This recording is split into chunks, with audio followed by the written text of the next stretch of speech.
अस्सलाम वालेकुम। उम्मीद करती हूँ कि आप सब खैरियत से होंगे। तो आज मैं आप लोगों के साथ रोस्टेड कैरामल चाय की रेसिपी शेयर करूंगी जो कि आप लोगों के लिए यूनिक और अनोखी होने वाली है। ये चाय बनाना बहुत ही आसान है, दूसरी चाय से ये बहुत ज्यादा मजेदार बनेगी। तो चलिए फटाफट से चाय बनाना शुरू करते हैं। चाय बनाने के लिए बर्तन में डालेंगे सबसे पहले 2 टेबल स्पून चीनी। बर्तन हमने खुशक लिया है, इसमें पानी नहीं है। मैं 3 कप चाय बना रही हूँ, इसलिए मैंने 2 चम्मच चीनी का इस्तेमाल किया है। आप चीनी कम या ज्यादा कर सकते हैं अपने टेस्ट के हिसाब से। अब इसमें 1 टेबलस्पून पत्ती शामिल करेंगे। ये नॉर्मल पत्ती है जो हम घर में इस्तेमाल करते हैं, कोई खास पत्ती नहीं है। 2 अदद छोटी इलायची शामिल करेंगे, इससे चाय की खुशबू बहुत ही जबरदस्त हो जाती है। आप इसकी जगह दालचीनी और लौंग का इस्तेमाल भी कर सकते हैं। अब चीनी को 2 से 3 मिनट तक हल्की आग पर अच्छी तरह से पका लेंगे, जब तक कि चीनी और पत्ती जो है फ्लफी ना हो जाए, जिस तरह से कॉफी होती है। इसे 2 से 3 मिनट पकाने के बाद आप देख सकते हैं कि चीनी अच्छी तरह से मेल्ट हो चुकी है। ये बिल्कुल कैरामल की शक्ल इख्तियार कर गई है। यही चीज हमें चाहिए, इससे ज्यादा हमने इसे नहीं पकाना। अगर ज्यादा पकाएंगे तो इसका जायका बिल्कुल खराब हो जाएगा और ये जल जाएगी। तो यहाँ पर आप देख सकते हैं कि कैरामल बनकर तैयार है। अब इसमें डालेंगे 1 कप दूध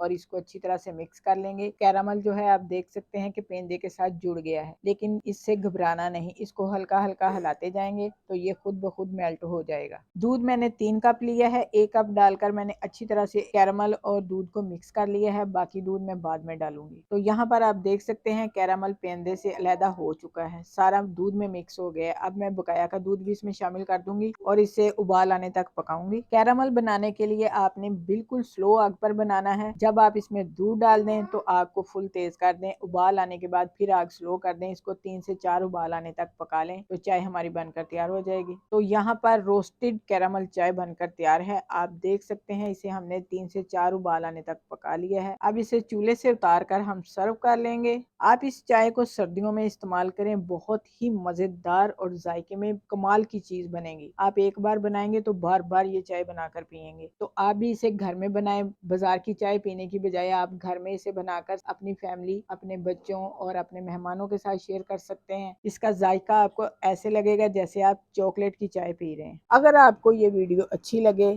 तो लाइक शेयर जरूर करें। जो हमारे चैनल पर नए हैं वो सब्सक्राइब कर दें। अपना बहुत सा ख्याल रखें, हमें दुआओं में याद रखें। अल्लाह हाफिज।